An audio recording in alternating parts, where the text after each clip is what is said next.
The practical Guru podcast सुनने वालों को स्वाति श्रीवास्तव का प्यार भरा नमस्कार।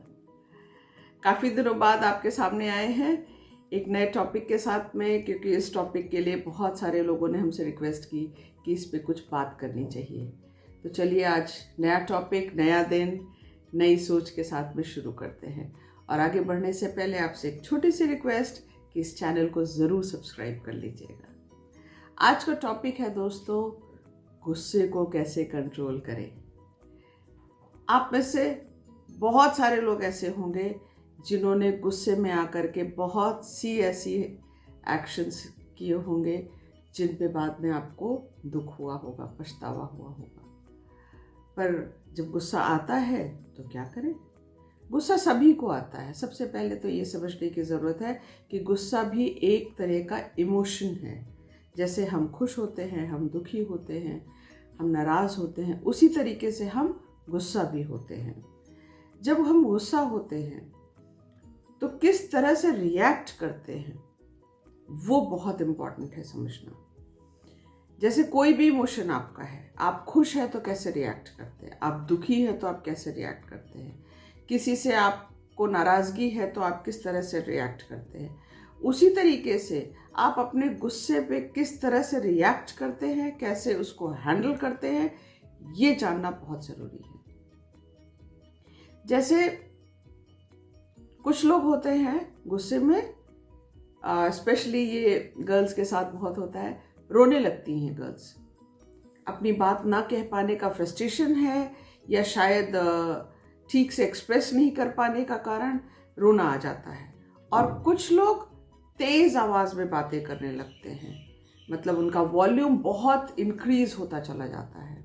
और कुछ लोग तो थोड़ा एक्सट्रीम पे चले जाते हैं, वायलेंस पे आ जाते हैं, मतलब हाथ पैर से, चाहे वो किसी दूसरे के साथ वायलेंस कर रहे हो या कभी कभी लोग खुद को भी हर्ट करने लगते हैं।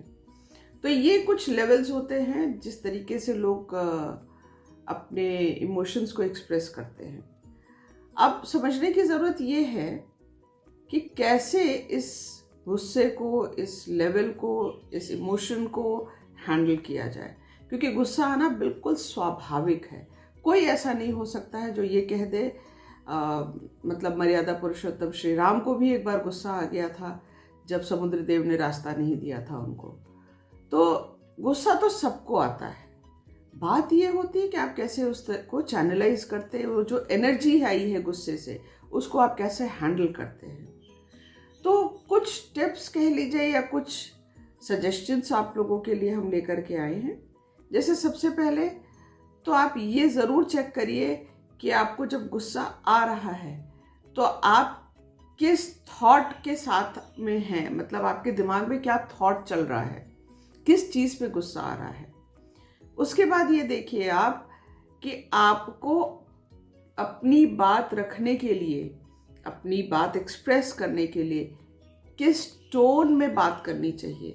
हम हमेशा कहते हैं टोन बहुत इम्पॉर्टेंट होता है, तो किस टोन में आपको बात करनी चाहिए। कई बार ऐसा हो जाता है कि लोग आवाज़ तेज़ कर लेते हैं, इस वजह से सामने वाला उनकी बात को समझने से ही इनकार कर देता है, क्योंकि उसको सिर्फ आवाज़ सुनाई देती, तेज़ तेज़ कानों में आवाज़ पड़ रही है।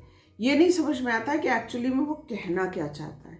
यही चीज़ समझने की ज़रूरत है।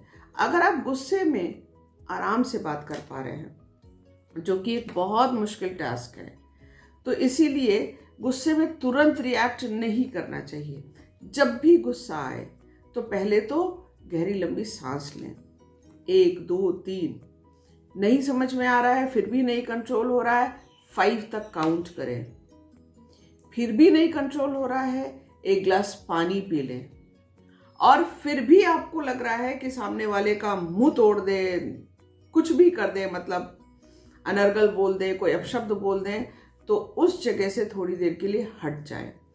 जब भी गुस्सा आए ये ध्यान रखें कि रिएक्शन टाइम थोड़ा सा डिले कर दें। अगर आप डिले कर देंगे, जैसे अभी गुस्सा आया है, 10 मिनट बाद अगर आप बोलेंगे तो यकीन मानिए आप अपनी बात बेहतर ढंग से कर पाएंगे, एकदम क्लियरली सामने वाले तक आपका मैसेज पहुंचेगा। और ऐसा भी हो सकता है कि सामने वाले को खुद ही एहसास हो जाए उस समय तक कि उसने आपके साथ में गलत किया है और वो खुद माफ़ी मांग ले।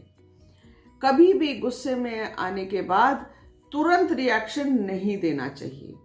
अगर आप तुरंत रिएक्ट करेंगे तो आधी बैटल आप वही हार गए हैं, ये मान लीजिए, क्योंकि बहुत सारे ऐसे वर्ड्स होंगे जो शायद आपके मुंह से गलत निकल जाए, और बहुत सारे ऐसे वर्ड्स होंगे जो निकलने चाहिए पर वो नहीं निकलेंगे क्योंकि आपका दिमाग गुस्से से भरा हुआ है। तो सबसे पहले अपने आप को, अपने विचारों को थोड़ा सा कंपोज कर ले, एकत्रित कर ले, कलेक्ट कर ले, और उसके बाद अपनी बात कहें। ये हम कभी नहीं कहते हैं कि अपनी बात ना पहुंचाइए सामने वाले तक, बट ये ज़रूर ध्यान रखिए कि आप किस तरह से अपनी बात पहुंचा रहे हैं। अगर आप इस चीज़ का ध्यान रखेंगे तो श्योर रहेगा कि आपकी बात समझी भी जाएगी और मानी भी जाएगी। बिना चिल्लाए, बिना रोए, बिना अपशब्द कहे और बिना हाथ पैर चलाए जो बात कह दी जाएगी वो निश्चित रूप से बहुत इफेक्टिव होगी और उसका इम्पैक्ट आपको बहुत लंबे समय तक देखने को मिलेगा। कभी कभी सिर्फ बॉडी लैंग्वेज भी बहुत इंपॉर्टेंट रोल प्ले करती है। जैसे अगर आप किसी के ऊपर गुस्सा है तो कुछ मत कहिए, सिर्फ ठीक से देख लीजिए। अगर आप चुप होकर के किसी को देख लेते ना हाथ ऐसे करके, और तो आप यकीन मानिए सामने वाला ऐसे ही डर जाएगा और आपको कुछ भी कहने की ज़रूरत नहीं पड़ेगी। कोशिश करिए कि जो आज आपको हमने बातें बताई हैं उसको फॉलो कर सकिए आप। और अगर आपको मेरी बात समझ में आई है तो ज़रूर लाइक एंड कमेंट करिएगा, जिससे हमें पता चले कि आप लोगों को ये टॉपिक समझ में आ गया है। अगर इसी तरीके कोई और टॉपिक आपके दिमाग में है तो कमेंट सेक्शन में लिखिएगा, हम उस पर ज़रूर बात करेंगे। जब तक अगली वीडियो आती है तब तक के लिए keep learning, keep growing. God bless you all. Bye bye, take care.